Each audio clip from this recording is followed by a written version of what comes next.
배움을 즐기고 언제나 호기심이 넘치는 여러분 환영합니다. 미지의 지식 속으로 뛰어드는 오늘의 깊이 있는 탐구 시간에 오신 것을 환영합니다. 네, 반갑습니다. 오늘도 아주 흥미로운 주제가 기다리고 있죠. 맞습니다. 오늘 우리가 책상 위에 올려둘 텍스트는 아주 오래된 고대 텍스트 하나입니다.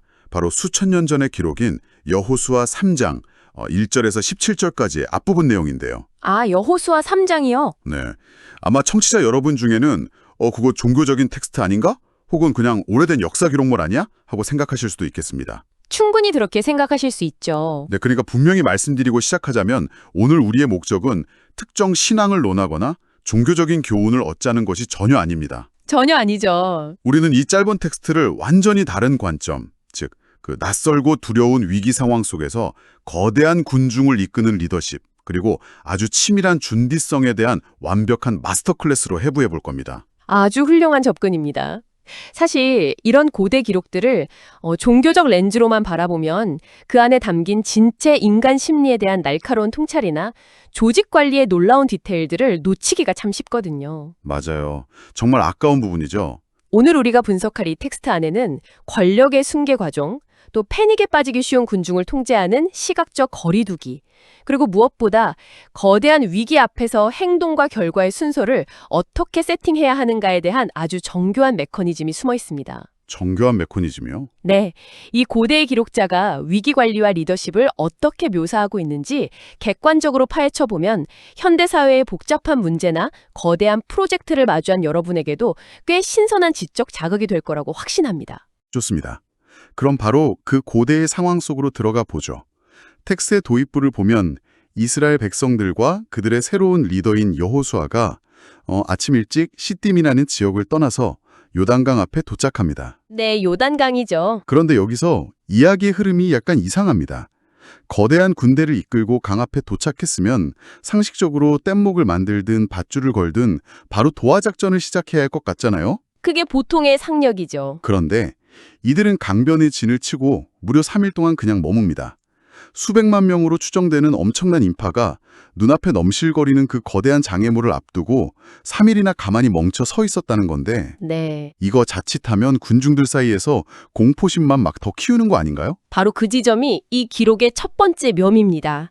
상식적으로는 빨리빨리 움직이는 게 낫다고 생각하시겠지만 군중 심리학적으로 보면 이 3일이라는 시간은 엄청난 텐션을 만들어내는 장치거든요. 텐션을 만든다? 네, 눈앞에 있는 거대한 강물, 즉 이들이 극복해야 할 절대적인 위기를 모든 사람이 똑똑히 직시하게 만드는 시간인 거죠. 아, 피하지 말고 똑바로 보라는 거군요. 맞습니다.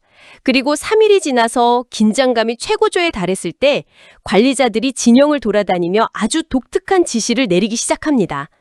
레위 사람 제사장들이 언약궤를 메고 출발하면 그 뒤를 따르라는 명령이죠. 잠깐, 여기서 고대 용어 하나만 짚고 넘어가면 좋겠습니다.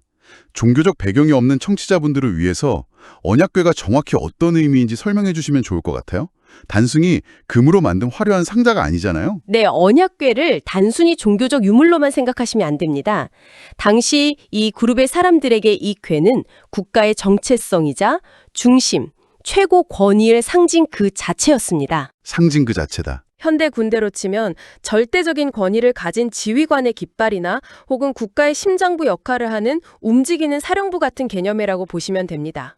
백성들은 이 거대한 위기를 건널 때 바로 그 절대적인 상징물이 자신들보다 먼저 움직이는 것을 눈으로 확인해야 했던 거죠. 아, 움직이는 사령부라는 표현이 확 와닿네요. 그런데 제가 이 텍스트에서 가장 의아하면서도 재미있었던 부분은 그 다음 지시사항입니다. 어떤 부분이죠? 이 사령부, 즉 언약궤가 앞장서서 가면 보통은 그 뒤에 바짝 붙어서 따라가고 싶지 않나요? 낯설고 두려운 미지의 길을 갈 때는 당연히 리더의 옷자락이라도 잡고 싶은 게 사람 심리니까요. 충분히 그럴 수 있죠. 그런데 관리자들은 백성들에게 언약궤와 너희 사이에 약 2000 큐빗의 거리를 두라고 아주 명확하게 선을 긋습니다. 이것을 더 큰 그림과 연결해 본다면 텍스트에 나타난 가장 탁월한 군중 통제 시스템 중 하나입니다. 고대의 도량형인 2000 큐빗을 현대 단위로 환산하면 대략 900m 정도가 되거든요. 900m요? 네, 거의 1km에 가까운 엄청난 거리죠. 아니, 눈앞에 범람하는 강물이 시퍼렇게 흐르고 있는데 나를 이끄는 리더가 900m나 떨어져서 간다면 뒷사람들 입장에서는 저 사람들 우리 버리고 도망가는 거 아니야? 하는 불안감이 퍼지지 않았을까요? 왜 굳이 이렇게 멀리 떨어지라고 한 걸까요? 텍스트는 그 이유를 아주 실용적이고 명확한 문장으로 설명하고 있습니다. 바로 너희가 이전에 이 길을 지나보지 못하였음이라 라는 대목이죠. 한번 상상해 보십시오. 네. 수백만 명의 인파가 한 번도 가보지 않은 미지의 길, 그것도 물이 넘치는 강바닥을 건너야 합니다. 만약 앞사람에게 너무 바짝 붙어서 걷는다면 어떻게 될까요? 시야가 막히겠죠. 그렇죠. 맨 앞줄에 있는 극소수의 사람만 전체적인 상황을 볼 수 있고 뒤에 있는 수백만 명은 그저 앞사람의 등만 보며 맹목적으로 밀려가게 됩니다. 그러다 돌발 상황이 발생하면 순식간에 압사사고나 거대한 패닉이 일어나게 되는 겁니다. 아, 듣고 보니 그렇네요. 앞차에 너무 바짝 붙어서 운전하면 신호등이나 표지판에 안 보이고 앞차 브레이크 등만 보게 되는 꼴이군요. 정확한 비유입니다. 900m 정도 거리가 떨어져 있으면 맨 뒤에 있는 사람이나 저 멀리 측면에 있는 사람까지도 높은 곳에 들린 언약궤가 어느 방향으로 향하는지 넓은 시야로 확인할 수 있겠네요. 맞습니다. 게다가 이 안전거리는 위기 상황에서의 완충지대 역할도 합니다. 완충지대요. 네, 선두그룹이 예상치 못한 위험에 빠지더라도 후발대와의 거리가 900m나 되기 때문에 뒤따르던 수많은 군중이 휩쓸리지 않고 방향을 틀거나 멈출 수 있는 물리적인 시간을 벌어주는 거죠. 약간 유머러스하게 말하자면 맨 앞에서 걷던 사람들이 갑자기 싱크홀에 빠지거나 강물에 휩쓸려도 저기로 가면 안 되겠다 하고 멈출 수 있는 충분한 안전거리였다는 거군요. 바로 그겁니다. 미지의 위기를 마주했을 때 문제에 너무 밀착하지 않고 거리를 두는 것이 오히려 전체적인 시야를 확보하는 핵심 전략이라는 점이 놀랍습니다. 그리고 이 물리적 통제에 이어서 리더인 여호수아가 백성들에게 심리적인 통제를 요구합니다. 스스로 성결케 하라, 내일 여호와께서 기사를 행하시리라 하고요. 여기서 성결케 하라는 말을 단순히 몸을 깨끗이 씻거나 종교적 의식을 치르라는 뜻으로만 해석하면 텍스트의 입체감을 놓칩니다. 그럼 어떤 의미로 봐야 할까요? 이는 거대한 환경적 변화, 즉 강을 건너는 압도적인 사건을 앞두고 군중들의 마인드셋을 리셋하는 과정입니다. 아무리 눈앞에서 강이 갈라지는 놀라운 현상이 벌어져도 그것을 건널 사람들의 내면이 공포나 잡념에 사로잡혀 통제되지 않는다면 결국 그 작전은 실패하고 맙니다. 아, 내면의 준비가 먼저라는 거군요. 네, 물리적 도전을 돌파하기 전에 반드시 내적 질서를 확립해야 한다는 점을 이 텍스트는 짚어내고 있는 겁니다. 자, 이 부분을 파헤쳐 보죠. 이제 텍스트는 거대한 군중 전체에서 리더 한 사람, 여호수아 개인에게로 포커스를 확 좁힙니다. 여기서 아주 극적인 정치적 혹은 리더십의 승계 작업이 이루어지는데요. 아주 중요한 대목이죠. 기록에 따르면 신이 여호수아에게 오늘부터 내가 너를 온 이스라엘 목전에서 크게 하여 과거 모세와 함께 있던 것 같이 너와도 함께 있음을 그들이 알게 하겠다라고 선언합니다. 이 대목은 리더십의 권위가 어느 시점에 그리고 어떤 방식으로 조직 내에 뿌리 내리는지를 보여주는 교과서적인 장면입니다. 우리는 이 선언이 내려진 타이밍에 주목해야 합니다. 타이밍이요? 네, 하필이면 이 거대하고 위험천만한 도하 작전, 즉 가장 리스크가 큰 행동을 취하기 직전에 이 선언이 등장합니다. 보통은 강을 무사히 다 건너고 나서 자 봤지 내가 너희들이 진정한 리더다 하고 축배를 들면서 권위를 세우는 게 좀 더 자연스럽지 않나요? 왜 하필 강에 뛰어들기 직전 가장 불안한 타이밍에 이런 선언을 한 걸까요? 기업의 인수합병이나 군대의 대규모 작전을 떠올려 보시면 이해가 쉽습니다. 이전까지 이 거대한 조직을 이끌었던 절대적인 리더는 모세였습니다. 그렇죠. 모세라는 엄청난 리더가 있었죠. 모세라는 거대한 세계관이 끝난 직후에 새로운 리더인 여호수아가 사람들을 이끌고 죽음의 위협이 도사리는 강을 건너야 하는 상황입니다. 이 극도의 스트레스 상황에서 리더십에 대한 한치의 의구심이라도 남아있다면 조직은 강에 들어가기도 전에 분열되고 맙니다. 아, 들어가기도 전에 무너지는 거군요. 따라서 거대한 도전에 뛰어들기 전에 조직원들에게 리더에 대한 압도적이고 투명한 신뢰를 강제적으로라도 주입하는 과정이 필수적이었던 겁니다. 위기 앞에서 리더의 권위가 흔들리면 조직 전체가 수장된다는 걸 고대의 기록자들도 뼈저리게 알고 있었던 거네요. 정확합니다. 그런데 이 텍스트의 긴장감을 높이는 요소는 따로 있습니다. 단순히 강물을 어떻게 건널까만 걱정해도 모자랄 판에 여호수아가 군중들을 모아놓고 강 건너편에 버티고 있는 적들의 이름을 아주 구체적으로 나열하기 시작합니다. 네, 7개의 족속들이죠. 가나안, 헷, 히위, 브리스, 기르가스, 아모리, 여부스 족속 7개나 되는 강력한 적대 세력들을 줄줄이 읊어대요. 이제 겨우 강물 앞에서 덜덜 떨고 있는 사람들에게 굳이 저 너머에 있는 무서운 적들까지 상기시킬 필요가 있었을까요? 아주 훌륭한 지적입니다. 언뜻 보면 사람들을 더 겁먹게 만드는 자충수 같지만 심리학적으로 이는 매우 고도화된 프레이밍 전환 전략입니다. 프레이밍 전환이요? 지금 사람들의 머릿속에는 오직 이 범람하는 강물을 어떻게 건너지 하는 공포뿐입니다. 이때 여호수아는 강물이라는 물리적 장애물 너머에 있는 진정한 목표로 시선을 강제로 옮겨버립니다. 아, 강물은 진짜 문제가 아니라는 걸 보여주는 거군요. 맞습니다. 여호수아의 메시지는 이것입니다. 우리가 이 강을 건너는 기적적인 사건은 단순히 물에 안 빠지고 살아남기 위한 생존 게임이 아니다. 이 일은 강 저편에 있는 저 7개의 거대한 족속들을 완벽하게 몰아내고 우리가 승리할 것이라는 확실한 징표이자 시작점이다. 와, 즉 도하 작전의 거대한 목적을 아주 선명하게 그려준 것입니다. 이렇게 되면 사람들의 인식 속에서 요단강은 죽음의 장벽에서 승리를 위한 첫 번째 관문으로 그 성격이 완전히 뒤바뀌게 됩니다. 시선을 장애물에서 궁극적인 목표로 이동시키는 프레이밍 전환이네요. 이래서 리더의 언어가 참 중요한가 봅니다. 그렇죠. 게다가 이 작전이 그저 감정에만 호소하는 게 아니라는 증거도 텍스트에 나옵니다.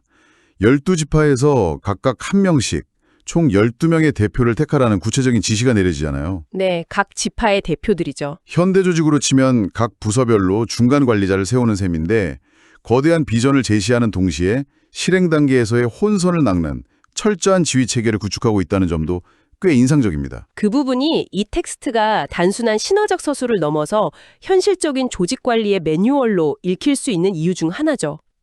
철저한 계획하에 움직이고 있다는 걸 보여주니까요. 여기서 정말 흥미로워지는 부분은요.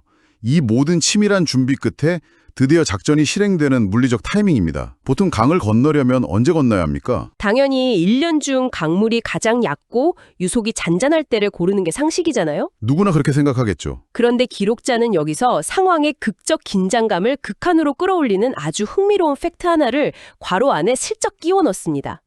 기록에 따르면 이들이 강을 건너 시점은 요단이 몸에 꺼두는 시기, 즉 봄철 추수기였습니다. 네, 추수기죠. 이 시기가 왜 중요하냐면 눈 녹은 물이 한꺼번에 쏟아져 내려와서 1년 중 강물이 가장 험난하게 언덕을 넘쳐 흐르는 말 그대로 미친 듯이 범람하는 시기라는 겁니다.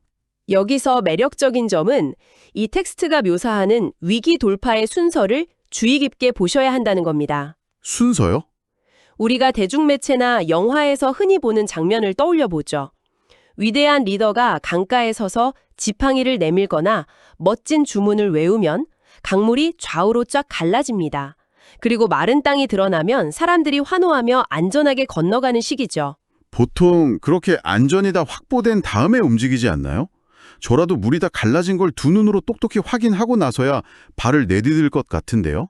하지만 이 기록이 묘사하는 기적의 메커니즘은 정반대입니다. 텍스트는 분명하게 명시하고 있습니다. 언약궤를 맨 제사장들의 발바닥이 범람하는 요단물을 밟고 멈추어야만 물이 끊어질 것이라고요. 물을 밟아야만 끊어진다? 그리고 실제로 벌어지는 장면을 묘사할 때도 제사장들의 발이 물가에 잠기자라고 기록합니다. 잠깐만요. 그 무거운 금상자를 어깨에 메고 둑을 넘칠 정도로 미친 듯이 소용돌이치는 흙탕물 속으로 먼저 걸어 들어가야 했다고요? 그렇습니다. 안전해진 땅을 확인하고 걷는 것이 아닙니다. 뼛속까지 시린 공포를 무릅쓰고 거센 물결 속으로 직접 발을 담그는 행동이 먼저 선행되어야만 강물이 멈추는 결과가 뒤따라온다는 이 엄청난 인과관계의 역전이 바로 이 텍스트가 보여주는 핵심입니다. 인과관계의 역전? 네, 행동이 상황을 변화시키는 트리거가 된 것이죠. 앞장섰던 사람들의 그 짓눌리는 공포감과 그럼에도 불구하고 한 발을 내디뎠을 때의 그 묵직한 용기가 정말 생생하게 상상되네요. 그렇게 그들이 물결 속으로 발을 담그자 텍스트는 강물이 멈추는 물리적 현상을 마치 눈앞에서 보듯 압도적으로 묘사합니다. 아주 디테일하죠. 네, 위에서부터 맹렬하게 흘러내리던 물이 갑자기 멈춰섰고 그 아래쪽 즉 아라바의 바다, 곧 여메라고 불리는 사해 쪽으로 흘러가던 물은 온전히 끊어져 버렸다고 기록하죠. 맞습니다. 결국 백성들은 여리고 앞으로 바로 건너고 언약궤를 맨 제사장들은 요단 가운데 마른 땅에 굳게 섰으며 온 이스라엘 백성은 그 마른 땅을 밟고 강을 무사히 건넙니다. 네, 그 시각적 묘사도 훌륭하지만 저는 이 부분에서 드러나는 지리학적 디테일에 항상 매료됩니다. 지리학적 디테일이요? 어떤 부분이죠? 사람들은 보통 기적이나 극적인 변화가 내가 서 있는 바로 그 자리에서 내 눈앞에서 일어날 것이라고 기대하죠. 하지만 텍스트는 흐르던 물이 그쳐서 쌓인 장소를 아주 구체적인 지명으로 기록하고 있습니다. 아, 사르단에 가까운 아다묵 변방 말씀하시는 거군요. 정확합니다. 심히 멀리 사르단에 가까운 아다무 변방에 일어나 쌓이고라고 기록되어 있죠. 제가 그 부분을 그냥 넘어갈 뻔했네요. 그러니까 제사장들이 발을 담근 바로 그 코앞에서 물이 투명한 벽처럼 짠 하고 막힌 거 아니라는 거군요. 바로 그겁니다. 제사장들이 발을 담근 곳은 여리고 맞은편이었지만 물이 멈춰선 곳은 그곳에서 북쪽으로 무려 수십 킬로미터나 떨어진 사람들의 시야가 전혀 닿지 않는 까마득히 먼 상류 지점이었던 겁니다. 정말 기가 막힌 통찰이네요. 그래서 이게 다 무슨 의미일까요? 오늘 우리는 고대의 기록인 여호수아 3장 앞부분을 통해 거대한 위기와 통제 불능의 상황을 돌파하는 아주 정교한 시스템을 들여다보았습니다. 여러분, 미지의 낯선 길을 마주했을 때 문제에 너무 매몰되지 말고 2000규빗이라는 충분한 거리를 두어 전체 상황을 조망하는 것. 네, 아주 중요한 포인트죠. 그리고 외적인 보전에 뛰어들기 전 먼저 내면의 상태를 성결하게 리셋하고 조직의 시선을 단기적 두려움에서 거대한 목적으로 옮기는 프레이밍 기술, 그리고 무엇보다 상황이 가장 험난하게 범람하고 내 눈앞에 아무런 안전망이 보이지 않을 때 변명하며 기다리는 대신 기꺼이 그 두려운 흙탕물 속으로 가장 먼저 발을 내딛는 시스템 말입니다. 이건 중요한 질문을 던지게 합니다. 오늘 탐구를 마치면서 방금 우리가 나눴던 그 지리학적 디테일, 즉 아주 멀리 떨어진 상류에서 물이 멈췄다는 사실에 대해 여러분이 한번 깊이 생각해 보셨으면 좋겠습니다. 네, 어떤 질문일까요? 우리가 현실에서 도저히 감당할 수 없을 것 같은 거대한 위기나 새로운 도전을 마주하고 마침내 두려움을 무릅쓴 채 첫 발을 내디뎠을 때를 상상해 보십시오. 어쩌면 당장 여러분의 눈앞에는 아무런 변화도 보이지 않고 여전히 흙탕물만 거세게 몰아치는 것처럼 느껴질지 모릅니다. 무섭겠죠, 감사장은. 하지만 이 고대의 텍스트가 은유하는 바는 명확합니다. 여러분이 용기를 내어 발을 담근 그 순간 여러분의 시야가 닿지 않는 아주 먼 상류에서는 이미 거대한 물줄기가 멈춰서고 여러분이 안전하게 건너갈 수 있는 마른 땅이 만들어지기 시작했을지도 모른다는 것입니다. 아, 내가 내디딘 작은 첫발걸음이 내 눈에 보이지 않는 저 먼 곳의 거대한 기어를 이미 움직이기 시작했다는 사실. 정말 오늘 하루 종일 머릿속을 맴들 것 같은 멋진 화두입니다. 오늘 우리가 해부해본 이 흥미로운 고대의 기록이 여러분이 마주한 각자의 범람하는 강물 앞에서 유용한 통찰과 지적 즐거움이 되었기를 바랍니다. 오늘 준비한 깊이 있는 탐구 시간은 여기까지입니다. 우리는 다음 시간에 또 다른 놀라운 소스들을 가득 안고 여러분의 지적 호기심을 채워드릴 새롭고 흥미로운 탐구로 돌아오겠습니다. 함께해 주신 여러분 감사합니다.